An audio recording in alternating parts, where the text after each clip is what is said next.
Váyanse a trabajar.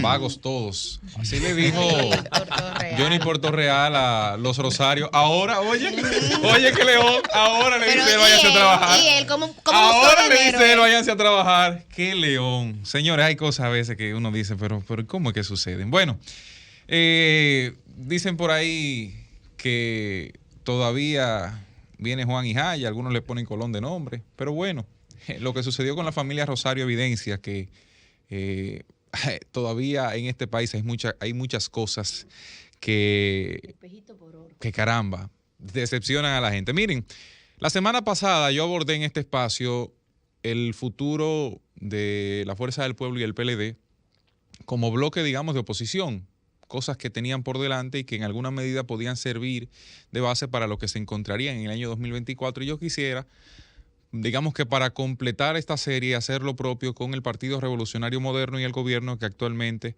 encabeza el señor Luis Abinader Corona, presidente constitucional de la República hasta 2024. ¿Qué pasa en ese escenario?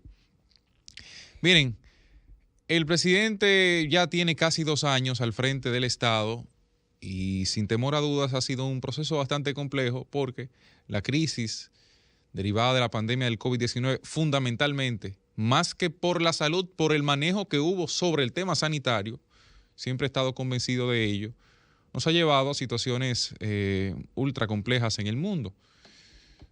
Entonces, eso ha impactado directamente en la forma en la que los estados han tenido que administrarse durante estos 2 años y en algunos casos un poquito más de 2 años. ¿Qué pasa? En la forma en la que Luis Abinader llegó, le obligó a actuar, digamos que con una actitud prioritaria hacia el tema sanitario, pero sin dejar de lado, no podía hacerlo, otros temas que él se había comprometido en campaña, y en una campaña con mascarilla puesta, como yo digo, una campaña donde ya se sabía que quien sea que estuviera al frente del Estado iba a tener serios problemas con algunos temas, es decir, que no se puede alegar desconocimiento de lo que se había planteado previamente. Bueno, el gobierno está en una situación compleja, hay una tendencia de descrédito natural en alguna medida, sobre todo en el gobierno.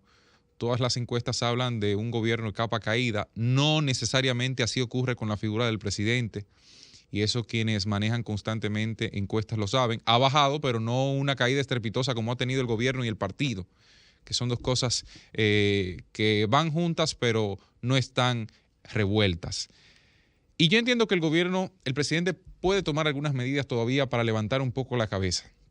Y esas medidas pudieran iniciar el 16 de agosto próximo, fecha tradicional de muchos cambios en los gabinetes en República Dominicana. Creo que es una oportunidad que tiene para remover la mata, para tratar de poner a las personas en los lugares claves, donde la eficiencia se puede poner de manifiesto, eficiencia que se ha visto en muy pocas instituciones del Estado y que afecta indirectamente la gobernabilidad y el resultado que la población observa. Por más buen ejercicio de comunicación, no hay fe sin obras. Lo dice la Biblia. Y cuando usted dice, bueno, nosotros vamos a hacer, y Picasso por aquí, y Picasso por allá, pero nunca se termina de cortar esa cinta, bueno, por más que usted quiera, la gente eso lo siente, lo ve, lo nota.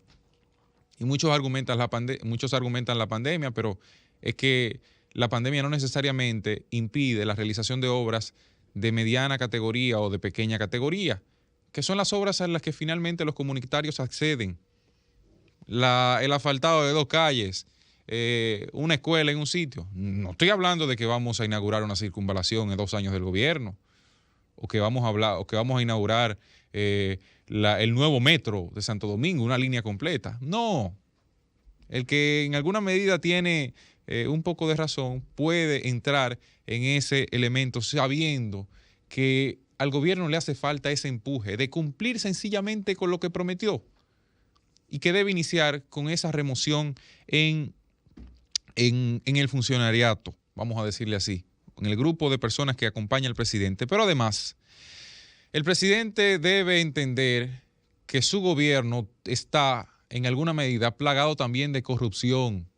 Y solamente hay que sentarse a ver los distintos programas y espacios. Yo hoy tenía en mente traer una denuncia, pero no quería romper con el hilo conductor de los temas, del tema tratado la semana pasada, de una institución donde está el padre, el hijo, la mujer, y ella le suple también a la institución. Entonces, usted dice, ¿qué pasa ahí? Y eso se repite en múltiples instituciones, porque la corrupción es inherente al ser humano.